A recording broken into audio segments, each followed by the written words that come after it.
నమస్కారం, సుఖీభవకు స్వాగతం. ఈరోజు సుఖీభవలో మహిళలు క్యాన్సర్లు, మన ఎముకకు మన కడంతోనే చికిత్స, ఆరోగ్యాన్నిచ్చే మేలైన అలవాట్లు, మోకీళ్లలో కొత్త చిగుళ్ళు, ఇంకా హెల్త్ టిప్. కొన్ని రకాల జబ్బులు ఎక్కువగా మగవారిలో కనిపిస్తే కొన్నేమో స్త్రీలలో ఎక్కువగా కనిపిస్తూ ఉంటాయి. కొన్ని జబ్బులు ప్రత్యేకంగా పిల్లల్లో మాత్రమే కనిపిస్తూ ఉంటాయి. క్యాన్సర్లు కూడా అంతే. కొన్ని రకాల క్యాన్సర్లు పురుషుల్లో మాత్రమే కనిపిస్తే కొన్ని రకాల క్యాన్సర్లు పిల్లల్లో, కొన్ని రకాల క్యాన్సర్లు స్త్రీలలో మాత్రమే కనిపిస్తాయి. స్త్రీలలో కనిపించే క్యాన్సర్లలో గర్భసంచి ముఖద్వార క్యాన్సర్ది ప్రథమ స్థానం. ఆ తర్వాత రొమ్ములు, అండాశయాలు, పెద్దపేకు, గర్భసంచి లోపలి పొరల్లో కూడా క్యాన్సర్ కనిపిస్తూ ఉంటుంది. ఈ నేపథ్యంలో స్త్రీలలో కనిపించే క్యాన్సర్ల గురించిన పూర్తి వివరాలని ఇప్పుడు తెలుసుకుందాం.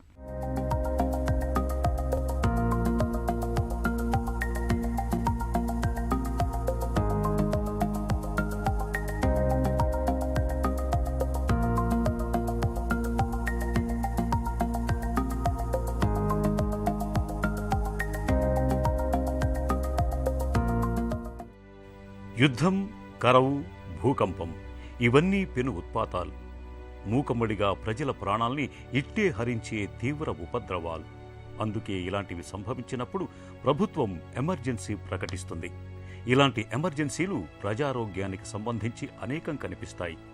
మహిళల్లో కనిపించే క్యాన్సర్లనే తీసుకుంటే గర్భసంచి ముఖద్వార క్యాన్సర్, రొమ్ము క్యాన్సర్, గర్భసంచి లోపల పొరకు వచ్చే ఎండోమెట్రియల్ క్యాన్సర్, అండాశయాల్లో వచ్చే క్యాన్సర్ అలాంటి ఉత్పాతాలే.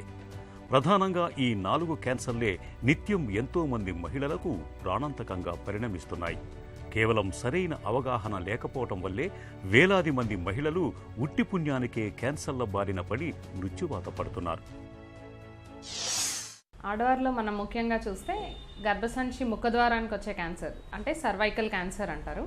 అలాగే గర్భసంచి లోపల పొరలో వచ్చే క్యాన్సర్ ఎండోమెట్రియల్ క్యాన్సర్ అంటారు. ఇంకా గర్భసంచి పక్కన అండాశయాలు, పక్కపేగులు ట్యూబ్స్ అంటారు. వీటిల్లో కూడా క్యాన్సర్లు చూస్తుంటాం. అండాశయాల్లో వచ్చే క్యాన్సర్ని ఓవేరియన్ క్యాన్సర్, ట్యూబ్స్లో ట్యూబల్ మాలిగ్నెన్సీస్ అంటారు. కొన్ని క్యాన్సర్లలో ముందే కనిపెట్టడానికి కొన్ని పరీక్షలు ఉంటాయి. వాటిని స్క్రీనింగ్ టెస్ట్ అంటారు. అవి ఏంటంటే ముందుగా సర్వైకల్ క్యాన్సర్. సర్వైకల్ క్యాన్సర్ అంటే గర్భసంచిలో తీసుకుంటే మనం పైన భాగాన్ని బాడీ ఆఫ్ ద యూట్రస్ అంటారు, కింద భాగాన్ని సర్విక్స్ అంటారు. ఆ సర్విక్స్నే ముఖద్వారం అంటారు. దానిలో వచ్చే క్యాన్సర్ని సర్వైకల్ క్యాన్సర్ అంటారు. దీన్ని ఒక టెస్ట్, స్క్రీనింగ్ టెస్ట్ ద్వారా మనం ముందే కనిపెట్టచ్చు. ఆ టెస్ట్ ఏంటంటే ప్యాప్ టెస్ట్ అంటారు, ప్యాప్ స్మియర్. ఎందుకు దీన్ని ముందు కనిపెట్టచ్చు అంటే అది క్యాన్సర్గా మారేదానికి చాలా కాలం పడుతుంది. ముందు చాలా రకరకాల చేంజెస్ వస్తాయి ఆ గర్భసంచి ముఖద్వారంలో. అది క్యాన్సర్గా మారడానికి చాలా కాలం ఉంటుంది, వ్యవధి మధ్యలో. సో అది మనం ఈ ప్యాప్ స్మియర్ అనే టెస్ట్ ద్వారా ముందుగా కనిపెట్టచ్చు. పెళ్ళైన ఆడవాళ్ళందరికీ 21 సంవత్సరం వయసు నుంచి 65 సంవత్సరం వయసులోపు వాళ్ళకి ప్రతి 3 సంవత్సరాలకు ఒకసారి ప్యాప్ స్మియర్ అనే టెస్ట్ చేయించుకోవాలి. సర్వైకల్ క్యాన్సర్ అనేది రాకుండా చూసుకోవడానికి. ఈ హెచ్పివి వ్యాక్సినేషన్ అనేది 11 సంవత్సరాలు వయసు ఉన్న ఆడపిల్లలకి వెయ్యాలి. ఆ వ్యాక్సినేషన్ ఎలా డోసెస్ ఉంటాయంటే 2 డోసెస్లో వెయ్యాలి. ఇప్పుడు ఒక డోస్ వేస్తే మళ్ళీ ఫస్ట్ డోస్ నుంచి 6 నెలలకి సెకండ్ డోస్ వేయాలి. ప్యాప్ స్మియర్లో మనకి ఏమన్నా రిపోర్ట్ ప్రకారంగా తేడాలు వస్తే కనుక దానికి అనువైన చికిత్సా పద్ధతులు ఉంటాయి. బ్రెస్ట్ క్యాన్సర్ స్క్రీనింగ్ అనేది ఇంట్లోనే మొదలవుతుంది. సెల్ఫ్ బ్రెస్ట్ ఎగ్జామినేషన్ అంటారు. అంటే వారికి వారే అరిచేత్తో బ్రెస్ట్ ఎగ్జామినేషన్ చేసుకోవాలి, పరీక్ష చేసుకోవాలి. ఏమన్నా చిన్న చిన్న గడ్డల్లాగా తగులుతున్నా వెంటనే దగ్గరలో ఉన్న గైనకాలజిస్ట్ని సంప్రదించాలి. స్క్రీనింగ్ ఎలా ఉంటుందంటే ప్రతి సంవత్సరానికి ఒకసారి మ్యామోగ్రఫీ అనేది చేయించుకోవాలి. రక్త సంబంధికుల్లో ఎవరికైనా బ్రెస్ట్ క్యాన్సర్ వచ్చి ఉంటే, అంటే తల్లి కానీ అక్క చెల్లెలు కానీ, తల్లి యొక్క అక్క చెల్లెలు కానీ, అలాగే మగవారిలో కూడా బ్రెస్ట్ క్యాన్సర్ వచ్చి ఉంటే వీళ్ళకి కూడా ఎక్కువ రిస్క్లో ఉంటారు, బ్రెస్ట్ క్యాన్సర్ వచ్చే రిస్క్. క్యాన్సర్ అంటే ఇప్పటికీ భయమే. అది మామూలు భయం కాదు, మృత్యు భయం. ఆ భయం ఇప్పుడిప్పుడే మెల్లగా సడలుతోంది. అది శుభపరిణామమే. అయితే మహిళల్లో కనిపించే క్యాన్సర్ల పట్ల మాత్రం ఇంకా గణనీయమైన అవగాహన పెరగాల్సి ఉంటుంది. ముఖ్యంగా రొమ్ము క్యాన్సర్, గర్భసంచి ముఖద్వార క్యాన్సర్ల విషయంలో వాటిని తొలి దశలోనే గుర్తించటం అనేది చాలా ప్రధానం. సర్విక్స్ క్యాన్సర్ను నివారించే హెచ్పివి వ్యాక్సిన్ని 12 ఏళ్లలోపే ఆడపిల్లలకు ఇవ్వగలిగితే గర్భసంచి ముఖద్వార క్యాన్సర్ నుంచి పూర్తి రక్షణ పొందవచ్చు. అలాగే బ్రెస్ట్ క్యాన్సర్ పైన, దాని అనుమానిత లక్షణాలపైన ముందు నుంచి తగిన అవగాహన పెంచుకుంటే రొమ్ము క్యాన్సర్కు సైతం తొలి దశలోనే అడ్డుకట్ట వేయొచ్చు. ఎండోమెట్రియల్, అండాశయ క్యాన్సర్ల విషయంలో కూడా ఏటా స్క్రీనింగ్ అనేది చాలా ఉపయోగపడుతుంది. ఎండోమెట్రియల్ క్యాన్సర్ అంటే గర్భసంచి లోపల పొరలో వచ్చే క్యాన్సర్. అదృష్టం ఏంటంటే ఎండోమెట్రియల్ క్యాన్సర్ పరంగా వీళ్ళకి ఏదో ఒక రకంగా పేషెంట్ కొన్ని సిమ్టమ్స్తో డాక్టర్ దగ్గరికి ముందుగానే వస్తారు. నెలసరిలో ఎండిపోయాక బ్లీడింగ్ రావడం కానీ, లేదు నెలసరిలో నెలకి మధ్యలో బ్లీడింగ్ అవటం కానీ, పొత్తి కడుపులో బాగా ఇబ్బందికరంగా నొప్పిగా అట్లా డిస్కంఫర్ట్గా ఉండడం కానీ, ఇలాంటి ప్రాబ్లమ్స్తో వాళ్ళు డాక్టర్ని ముందే సంప్రదిస్తారు. కాబట్టి యూజువల్గా ఎర్లీగానే కనపడతాం. 40 ఏళ్ళు దాటిన దగ్గర నుంచి ప్రతి మహిళ సంవత్సరానికి ఒకసారి గైనిక్ కన్సల్టేషన్ చేయించుకుంటే ఏమన్నా ఉంటే ముందే కనిపెట్టడానికి అవకాశం ఉంటుంది. ఓవేరియన్ క్యాన్సర్స్ విషయంలో కూడా ఒక స్క్రీనింగ్ పద్ధతి అంటూ ఏమీ ఉండదండి. ఈ ఓవేరియన్ క్యాన్సర్స్లో దురదృష్టం ఏంటంటే చాలా లేట్గా వస్తారు పేషెంట్స్. వాళ్ళకి ఏమి సిమ్టమ్స్ ఉంటాయి అంటే పొట్ట ఉబ్బరంగా ఉండటం, కొంచెం తినంగానే పొట్ట ఇంకా నిండిపోయినట్టు అనిపించటం, ఆకలి లేకపోవడం, వెయిట్ లాస్ అనేవి చాలా లేట్గా ఉంటాయి అన్నమాట. వీళ్ళకి ముందుగా ఈ ఆకలి కొంచెం తినంగానే ఉబ్బరంగా అనిపించడం ఇలాంటివన్నీ వాళ్ళు గ్యాస్ట్రైటిస్ అని అలా అనుకుంటారు, కానీ ఏదో క్యాన్సర్ ఉందని వాళ్ళకి ముందుగా కనిపెట్టుకోలేరు. క్యాన్సర్లు రాకుండా తీసుకోవాల్సిన జాగ్రత్తలు ఏంటి అంటే కొంతమేరకు జీవనశైలిలో మార్పు తెచ్చుకోవాలండి. ఈ స్థూలకాయం తగ్గించుకోవాలి. రోజు ఎక్సర్సైజ్ అనేది చేయాలి ఏదో రకంగా. ఒక అరగంట అన్నా కనీసం బ్రిస్క్ వాకింగ్ అంటే ఫాస్ట్గా నడవటం ఇలాగా, లేదా ఏదో ఒక పద్ధతిలో జిమ్ కానీ ఏదో ఒక పద్ధతిలో వెయిట్ అనేది కంట్రోల్లో పెట్టుకోవాలి ప్రతి ఒక్కళ్ళు. ఆహారంలో తాజాగా దొరికే పళ్ళు అలాగే కూరగాయలు వీటిల్లో చాలా యాంటీ ఆక్సిడెంట్స్ ఉంటాయి, ఖచ్చితంగా ఉపయోగపడతాయి. అలాగే ఎక్కువ కాలం తల్లిపాలు ఇవ్వటం బిడ్డకి, అంటే లాక్టేషన్ ఎక్కువ కాలం ఇచ్చిన వాళ్ళు, బ్రెస్ట్ ఫీడింగ్ ఎక్కువ కాలం ఇచ్చిన వాళ్ళకి బ్రెస్ట్ క్యాన్సర్ రిస్క్ అనేది తగ్గడం అనేది అధ్యయనాల్లో చూస్తున్నారు. కనీసం 3 సంవత్సరాలు తల్లిపాలు ఇస్తే, ఫీడింగ్ చేస్తే బ్రెస్ట్ ఫీడింగ్, చాలా వరకు బ్రెస్ట్ క్యాన్సర్ రిస్క్ని తగ్గించుకోవచ్చు ఆ పర్టికులర్ మహిళ. క్యాన్సర్ నేటికి ఒక చిక్కుముడే. క్యాన్సర్ చికిత్స కూడా నేటికి ఒక పద్మ వ్యూహమే. నిజమే, క్యాన్సర్ ఒక పట్టాన బయటపడకపోవచ్చు, ఎలాంటి లక్షణాలు తొలి దశలో కనిపించకపోవచ్చు. ఫలితంగా క్యాన్సర్లను గుర్తించే నాటికే అది శరీరంలో అనేక భాగాలకు పాకిపోయి చిక్కుముడిగా అల్లుకుపోయి ఉండవచ్చు. దీంతో క్యాన్సర్లకు చికిత్స చేయటం ఒక పద్మవ్యూహంగా మారుతుంది. అలా శరీరంలో సాలెగూటిలా అల్లుకుపోయిన క్యాన్సర్లను ఛేదించటం ఒక పట్టాన సాధ్యం కాదు. అందుకే క్యాన్సర్ల విషయంలో మరణాలు సంభవిస్తూ ఉంటాయి. అయితే క్యాన్సర్ల విషయంలో తొలి దశలోనే పసిగట్టడం, అలా కనిపెట్టిన వెంటనే అప్పటికప్పుడే అక్కడికక్కడే చికిత్స మొదలు పెట్టడం, క్యాన్సర్ల పట్ల అవగాహన పెంచటం అనే వ్యూహాన్ని అనుసరిస్తేనే మనం క్యాన్సర్లపై పూర్తి స్థాయి జయకేతనాన్ని ఎగురవేయవచ్చు. వణికించే చలిలో ఉదయం పూట వేడిగా ఉండే ఓట్మీల్తో తయారు చేసిన ఐటమ్స్ తీసుకోండి. కూరగాయలు ఎక్కువ వేసి ఉడికించిన కూరలతో బ్రెడ్ టోస్ట్ కూడా తీసుకోవచ్చు. బ్రేక్ఫాస్ట్ తర్వాత జింజర్ టీ తాగండి. వీలైతే అందులో 1-2 తులసి ఆకులు వేసుకోండి. మధ్యాహ్నం లంచ్లో పొట్టు తీయని పిండితో చేసిన చపాతీలతో లేదా ముడిబియ్యంతో వండిన అన్నంతో చాలా రకాల కూరగాయలతో చేసిన కూరలతో భోజనం చేయటం మంచిది. ఇక ఈ సీజన్లో సూర్యరశ్మి కాస్తంత తగ్గుతుంది కాబట్టి మీకు అవసరమైన vitamin D, omega 3 fatty acids సమకూరేలా చేపల్ని తరచూ తీసుకోండి. ఈ సీజన్లో నీళ్లు తాగటం తగ్గిస్తాం, అది డీహైడ్రేట్ చేయవచ్చు. కాబట్టి దాహంగా లేకపోయినా నీళ్లు పుష్కలంగా తాగండి. ఈ సీజన్లో రాత్రి వేళల్లో తినే భోజనంలో నూనె వీలైనంత తక్కువగా వాడాలి. భోజనానికి ముందర గ్రీన్ వెజిటబుల్ సూప్స్ తీసుకోవటం ఎంతో మేలు. రాత్రిపూట చపాతీలు తీసుకునేవారు నూనె లేకుండా పుల్కాలు తినాలి. అందులో పుష్కలంగా ఆకుకూరలతో వండిన కూరలు తినటం మేలు. ఇక డిన్నర్ ముగించాక చివరన నిద్రకు ఉపక్రమించే ముందు వెన్న తీసిన పాలను వేడి చేసి గోరువెచ్చగా తాగటం మంచిది. ఈ నులివెచ్చని జాగ్రత్తలు చలికాలంలో మన ఆరోగ్యాన్ని భేషుగ్గా ఉంచుతాయి. చూడ్డానికి చిన్న అలవాట్లే కావచ్చు, కానీ అవే ఒక్కోసారి మన ఆరోగ్యానికి ఎంతగానో మేలు చేస్తూ ఉంటాయి. రోజు కాసేపు మెట్లెక్కి దిగటం, ఒక గ్లాసు నీళ్లను అదనంగా తాగటం, కాసేపు నడవటం, నిటారుగా కూర్చోవటం, పెందరాలే నిద్రపోవటం, ఇలాంటి చిన్న చిన్న అలవాట్లు మన ఆరోగ్యాన్ని పదిలంగా ఉంచుతాయని చెబుతారు డాక్టర్లు. చిన్న చిన్న పనులతో మన ఆరోగ్యాన్ని ఎలా కాపాడుకోవచ్చో ఇప్పుడు తెలుసుకుందాం.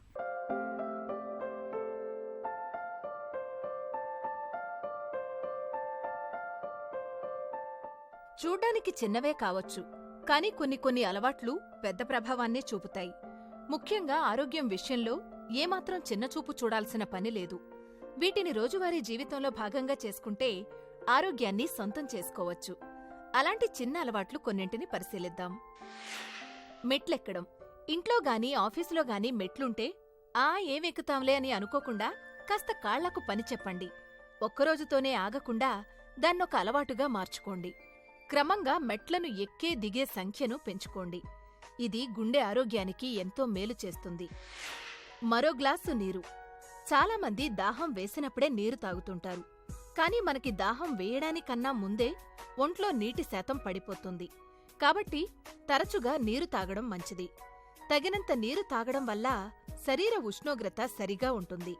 కీళ్ల కదలికలు సాఫీగా సాగుతాయి. వెన్నుపాము, ఇతర సున్నితమైన కండరాలకు రక్షణ లభిస్తుంది. మూత్రం, చెమట, మలవిసర్జన రూపంలో వ్యర్థాలు తేలికగా బయటకెళ్లిపోతాయి.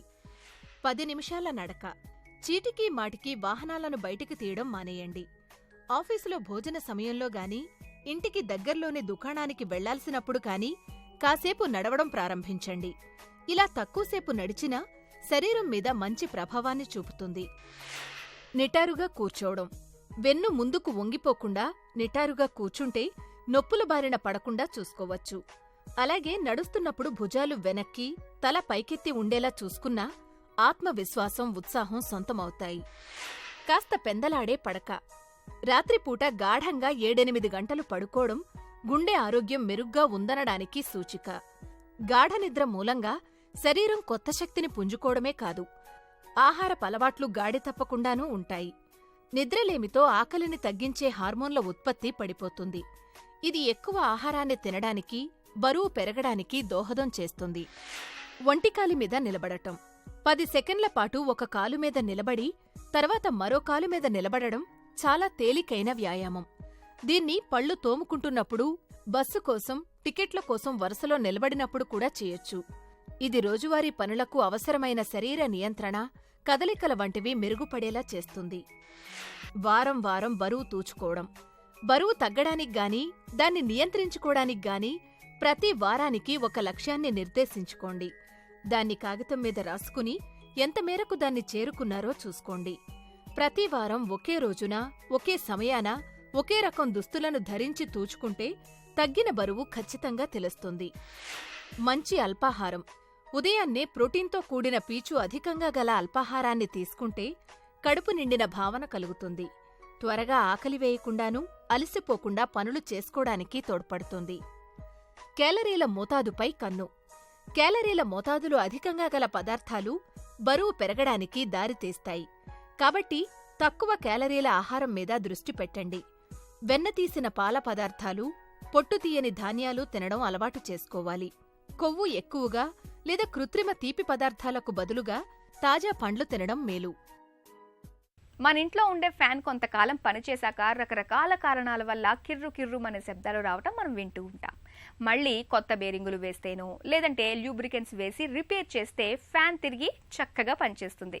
అచ్చంగా ఇలాగే మన మోకాళ్ళు కూడా శబ్దాలు చేస్తూ ఉంటాయి. అంటే మోకాళ్లలో ఉండే కీళ్లు అరిగిపోవటము లేదంటే కీళ్ల మధ్య ఉండే గుజ్జు తగ్గిపోవటం వల్ల ఈ సమస్యలు వస్తూ ఉంటాయి. మోకీళ్ల మధ్య తగ్గిపోయిన గుజ్జుని తిరిగి పునరుద్ధరించటంలో మందులు మొదలుకొని మూల కణాలు, PRP థెరపీల వంటి వాటి వరకు ఇటీవలి కాలంలో అనేక పద్ధతులు అందుబాటులోకి వచ్చాయి. మోకీళ్లలో తిరిగి చిగుళ్లను మొలిపించే ఆధునిక చికిత్సా పద్ధతుల గురించి డాక్టర్ని అడిగి ఇప్పుడు తెలుసుకుందాం.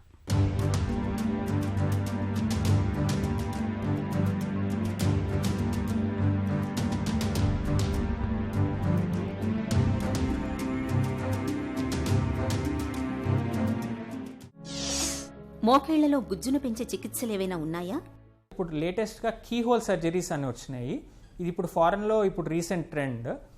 సో ఇప్పుడు దీంట్లో ఏం చేస్తామంటే ఈ కీ హోల్ సర్జరీస్లో ఫస్ట్ది వచ్చేసి ఏదైతే కార్టిలేజ్ డ్యామేజ్ అయిందో ఎంఆర్ఐ చూసి ఎక్కడైతే డ్యామేజ్ ఉందో ఫోకల్గా కార్టిలేజ్ డ్యామేజ్ అయిన చోట ఒకవేళ అది స్టేబుల్గా ఉంటే డిబ్రాయిడ్మెంట్ అంటే ఎక్కడైతే అది చెడు పదార్థం ఉందో దాన్ని తీసేసి మొత్తం కడిగేస్తే కనుక సో ఇది నొప్పికి ఉపశమనం కలుగుతుంది. దీన్ని పాలియేటివ్ ట్రీట్మెంట్ అంటాం. రెండోది రిపేరేటివ్ అంటే ఎక్కడైతే ఈ కార్టిలేజ్ డ్యామేజ్ అయిందో అక్కడ చిన్న డ్రిల్ హోల్స్ చేస్తే కనుక సో అది అక్కడ స్టిమ్యులేట్ అయ్యి దాంట్లోంచి కొత్త కణాలు వచ్చి కార్టిలేజ్ అనేది న్యూగా ఫామ్ అయ్యే ఛాన్స్ ఉంటుంది. కాకపోతే ఈ కార్టిలేజ్ ఫామ్ అయ్యేది మాత్రం ఫైబ్రో కార్టిలేజ్ అంటాము. ఇది కొద్దిగా హైలైన్ కార్టిలేజ్ అంటే నార్మల్ కార్టిలేజ్ కంటే కొద్దిగా నాసిరకమైన కార్టిలేజ్.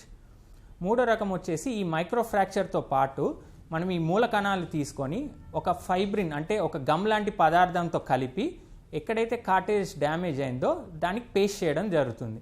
సో అక్కడ అంటించిన చోట ఒక 9 నెలల్లో మనకి కొత్త కార్టిలేజ్ అనేది ఫామ్ అవుతుంది. ఇంజెక్షన్ థెరపీ అంటే ఏంటి? ఇప్పుడు స్టేజ్ 1 స్టేజ్ 2లో వచ్చేసి సర్జరీకి వెళ్ళాల్సిన అవసరం లేదు. ఈ ఫిజియోథెరపీ ద్వారా మందుల ద్వారా కూడా తగ్గపోతే కనుక మోకాల్లోకి ఇచ్చే ఇంజెక్షన్స్ ఉన్నాయి. సో ఇంజెక్షన్స్ వచ్చేసి మొదటి రకం స్టెరాయిడ్ ఇంజెక్షన్. ఈ మోకాల్లోకి స్టెరాయిడ్ ఇంజెక్షన్ ఇవ్వడం ద్వారా లోపల ఉన్న వాపును తగ్గించబడుతుంది. ఇది కేవలం ఒక 2 నెలలు మాత్రమే ఈ ఇంజెక్షన్ పనిచేస్తుంది.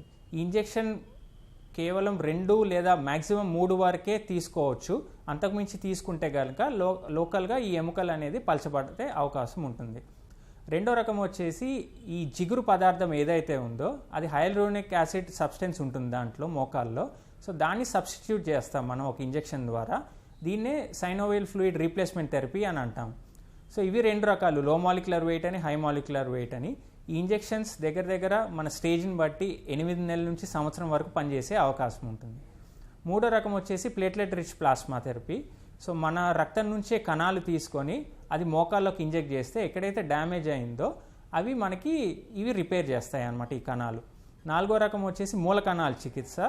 ఈ మూల కణాలు అనేది మనకి తుంటి పై భాగంలో ఇలియాక్ క్రస్ట్ అనే బోన్ ఉంటుంది. సో ఆ ఇలియాక్ క్రస్ట్ దగ్గర నుంచి మధ్య అంటే బోన్ మ్యారో అనే దగ్గర నుంచి మనం ఈ మూల కణాలు తీసుకొని ఈ మోకాల్లోకి ఇంజెక్ట్ చేస్తే కనుక ఇవి కూడా ఎక్కడైతే కార్టిలేజ్ డ్యామేజ్ అయిందో వాటిని రిపేర్ చేయడం జరుగుతుంది. కాంబినేషన్ థెరపీలు అంటే ఏంటి?